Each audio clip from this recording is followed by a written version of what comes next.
I'm making you a co-host. Okay. There we go. Okay. So.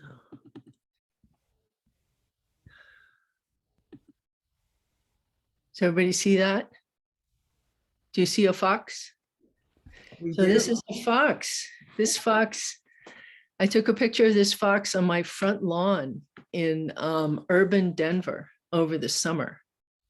And she was just walking through the garden and chasing rabbits. We have lots of little bunnies here.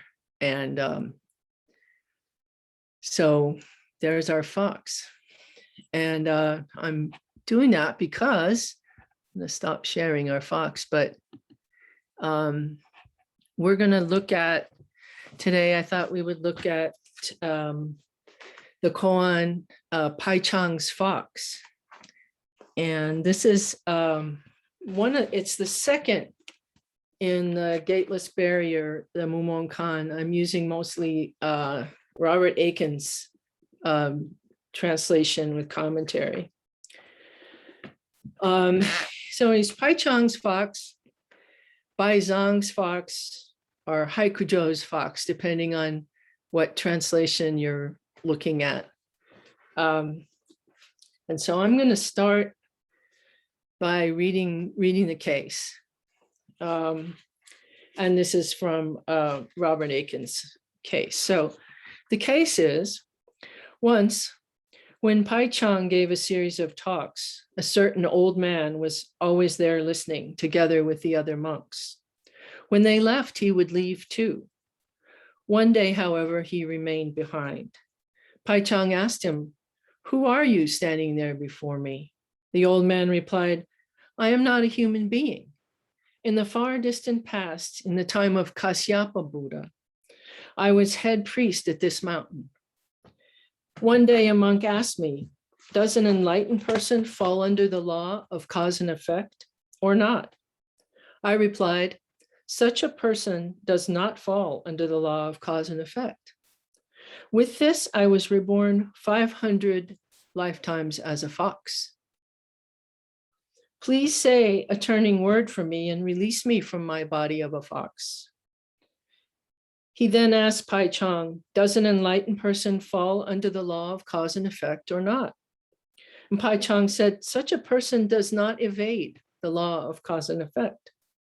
Hearing this, the old man was immediately enlightened. Making his bows, he said, I am released from the body of a fox. The body is on the other side of this mountain. I wish to make a request of you. Please, abbot, perform my funeral as for a priest. Pai-Chong had a head monk strike the signal board and inform the assembly that after the noon meal, there would be a funeral service for a priest. The monks talked about this in wonder. All of us are well. There's no one in the morgue. What does the teacher mean? After the meal, Pai-Chong led the monks to the foot of the rock on the far side of the mountain. And there, with his staff, he poked out the body of a dead fox. Then he performed the ceremony of cremation. That evening, he took the high seat before his assembly and told the monks the whole story. Wang Po stepped forward and said, as you say, the old man missed the turning word and was reborn as a fox 500 times. But what if he had given the right answer? Each time he was asked a question, what would have happened then? Pai-Chong said, just step up here a little closer and I'll tell you. Pai-Chong went up to Wang Po went up to Pai-Chong and slapped him in the face. Pai-Chong clapped and said, I thought the barbarian had a red beard, but here is a red-bearded barbarian. And then Mumon's comment is not falling under the law of cause and effect. Why should this prompt 500 lifetimes as a fox? Not evading the law of cause and effect. Why should this prompt return to human life? If you have the single eye of realization, you will appreciate how old Pai-Chong lived 500 lifetimes as a fox, as lives of grace. Not falling, not evading, two faces of the same die.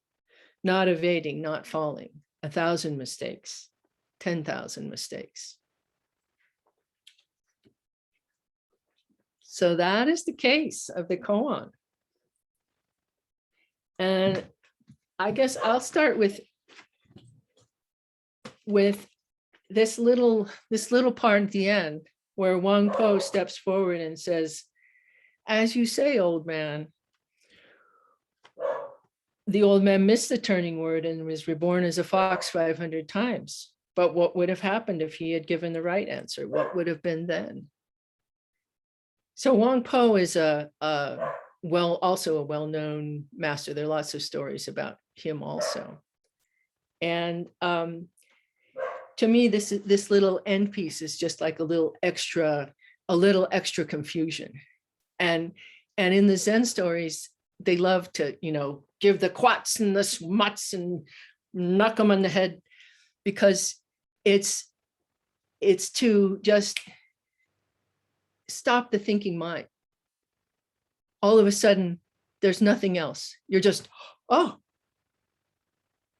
And that's the point. So, Wang Po was just trying to muddy the waters. He comes and he says, well, but what if it was this way and it wasn't that way, and maybe it was this other way?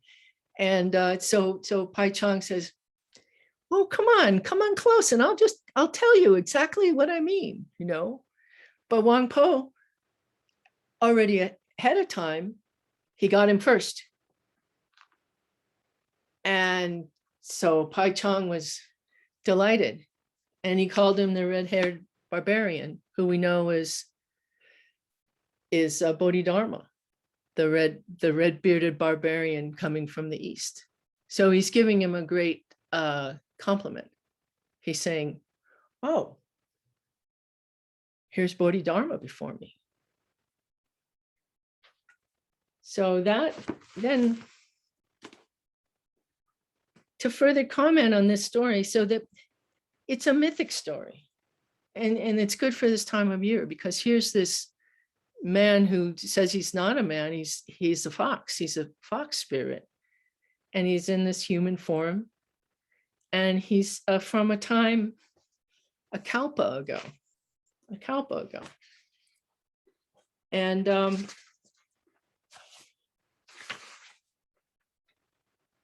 so what in Robert Aiken's commentary, he says, Pai-Chong asks him, who are you standing here before me? The old man explains that he's not a human being, and he tells his story, harking to the far distant past of the time of Kasyapa Buddha. Now, the Kasyapa Buddha lived a very long time ago indeed. He was the 6th of 7 ancient Buddhas, preceding Shakyamuni, our present Buddha in this age. And he preceded Shakyamuni by a kalpa ago. In this zone of mythic time, old Pai-Chong had exchanged with a monk about karma and realization.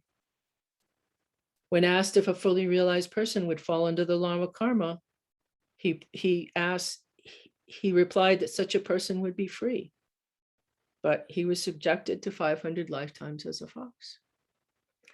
So a kalpa, just to talk about what a kalpa is, to kind of give us the grandeur of this, is one definition is that if a grain of sand is equal to a year, then a kalpa would be the number of years that there are grains of sand on all the beaches in the world. And then another definition of a kalpa is that if a bird were to fly over the top of Mount Everest and flap its wings once every year, a kalpa would be how long it would take to erode Mount Everest down to the sea. So it's a long time. It's a long time. So To become a fox was a drastic outcome. The fox is everything in Asian folklore that it is in Western folklore. The fox is tricky, dishonest, unreliable. Even more in the East, the fox is the familiar of the witch, like the black cat in our culture, but more dangerous. There's something occultly nasty about an Oriental fox. And then he says, and Aiken goes on to say, from the beginning of Buddhism, the effort of the believer has been to purify all past karma. Attaining such liberation, one has no residue for return. There's no further rebirth, no further suffering. Such a realized Buddha has harmonized completely with essential nature.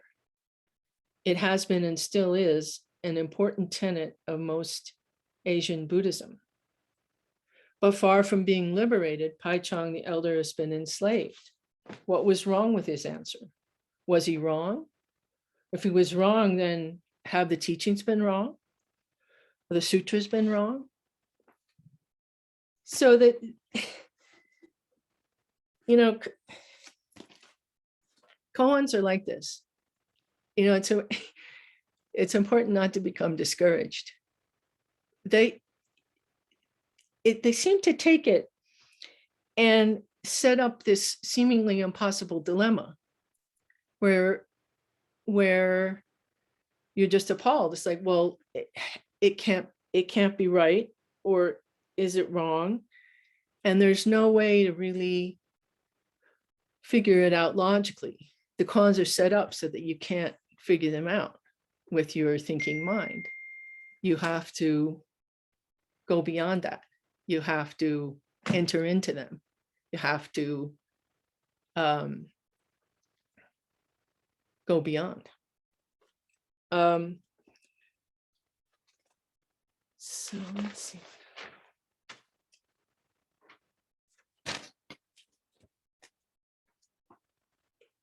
And it's all set up to be so kind of shocking.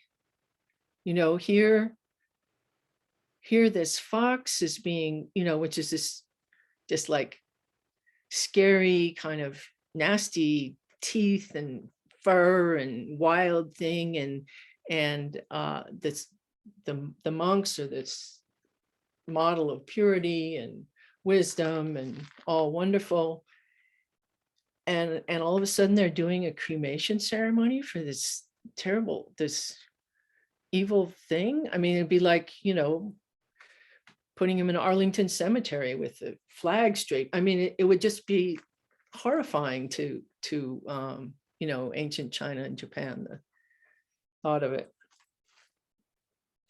So, and also in early Buddhist teaching, we studied the Wheel of Life some weeks ago, and in many of the depictions, there's a monk who's pointing off of the wheel.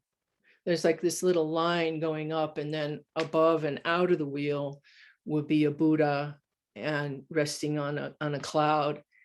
And the early like the Arhat was the what could I say, the model, you know, to renounce all worldly things, to go beyond desire and greed, anger, and ignorance, and to completely purify oneself so that you're no longer going to be reborn.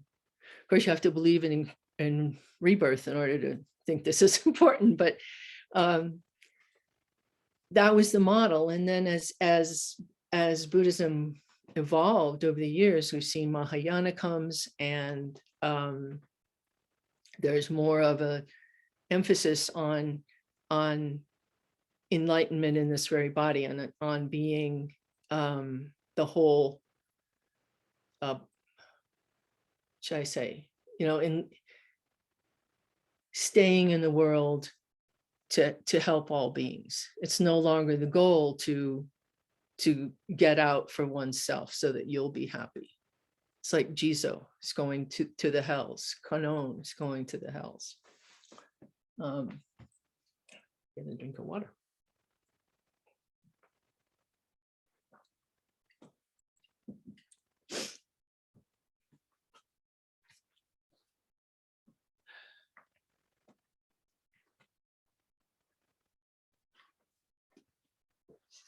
So here,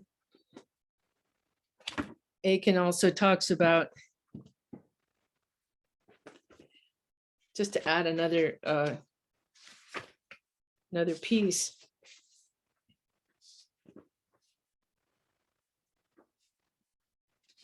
He said there's no absolutes here. I remember years ago, Kalu Rinpoche came. Kalu Rinpoche was a great Tibetan Rinpoche, one of the old ones that walked out of Tibet. And he gave a public talk. And in the question period, a man stood up and said, does a person of complete realization fall under the law of cause and effect or not? And Kalu Rinpoche said, no, such a person does not fall under the law of cause and effect. And there in a row, the Zen students were nudging each other saying, oh, but what about that koan? What about Orkujo's fox? So, you know, from the big picture of things, here are these Buddhas that have been living kalpas and have completely united with oneness, and there's no residual sense of self and other, and they are totally absolute. Then they're saying, then he's saying, no, they're beyond causation. He says this.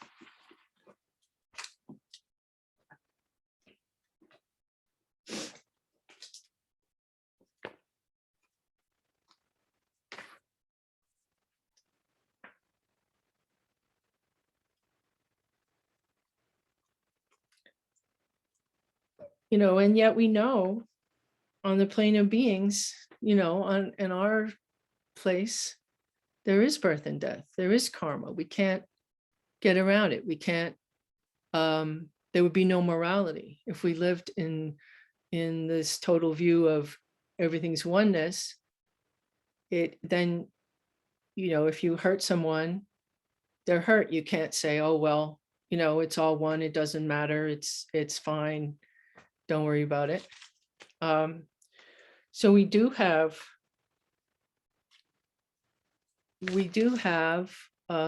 karma, you know, and so how do we answer this?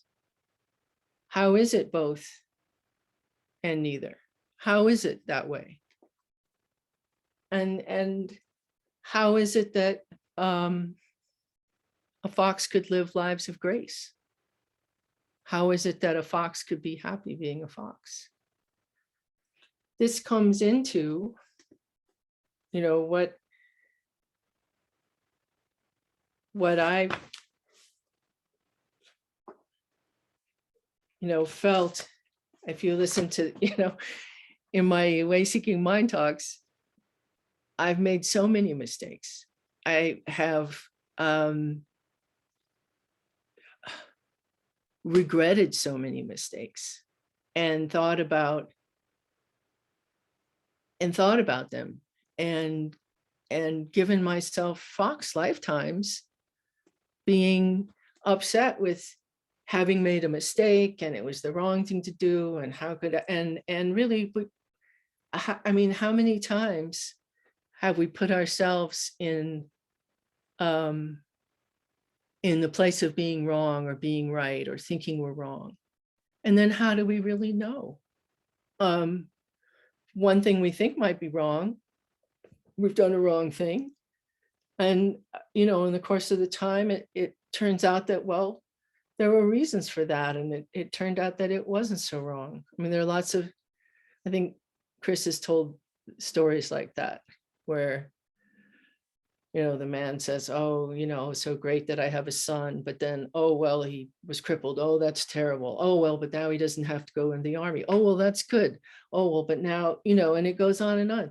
We don't know exactly, completely, all of the karmic ramifications, all of the big picture, to say what is a mistake or not, really. I mean, yes, we want to follow the precepts. Yes, we want to do the best we can to live in a harmonious way. But that's where, to me, that's where the freedom comes in. The freedom to know that it's right and wrong are two sides of the same die, right? The fox life and the priest life are just, oh, I made a mistake, now I'm a fox. Oh, I did something right. Oh, now I'm the monk. Which is it? Is it either? Is it both?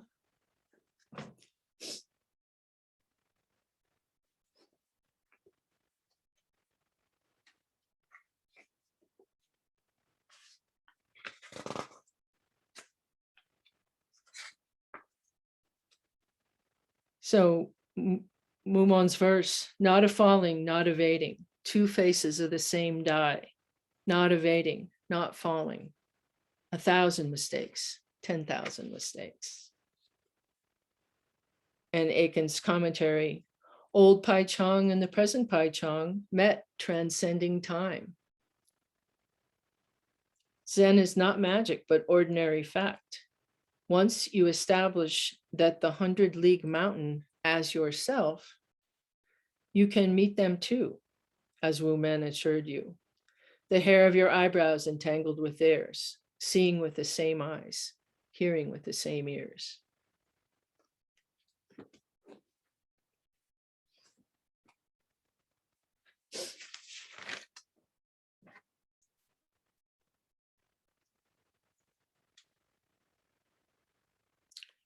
So how can these fox lives be lives of grace?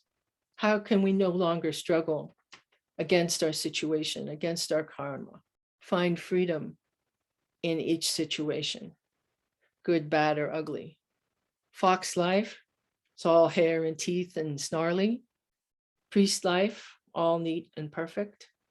A fox is a fox. Being a fox through and through, that's grace. Can anyone say that a fox's life is better or worse? A mistake?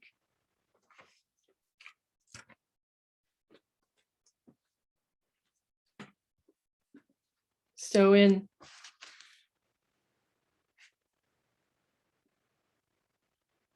this is in Shibayama's gateless barrier. The commentary, he translates it this way: not falling into causation. Why is he turned into a fox? Not ignoring causation. Why was he released from the body of a fox? If you have the eye to see through this, you will know that the former head of the monastery did enjoy his 500 happy, blessed lives as a fox. And then in this commentary, he says, the fact of cause and effect is so clear and undeniable. In all ages and places, there can be nothing on this earth that does not exist through the action of cause and effect. Every moment, every existence is causation itself. Outside it, there is neither I nor the world. This being the case, the person of real freedom would be one who lives in peace in whatever circumstances cause and effect bring about. Whether the situation be favorable or adverse, she lives it as the absolute situation of her own being. That is, she is causation itself. She never dualistically discriminates different aspects of the situation. Her heart is not disturbed by outside elements. When she lives like this, she is the master of cause and effect, and everything is blessed as it is. The eternal peace is established here. Now, with these koans, I experience glimpses. It's not, the eternal peace is established here is not my eternal peace 24/7. I'll be sure to tell you that, but it is a goalpost. It is a nice thing to experience, when we experience just in a moment that freedom of like, oh, I made a bad mistake. I'm a fox. Ah, what a drat.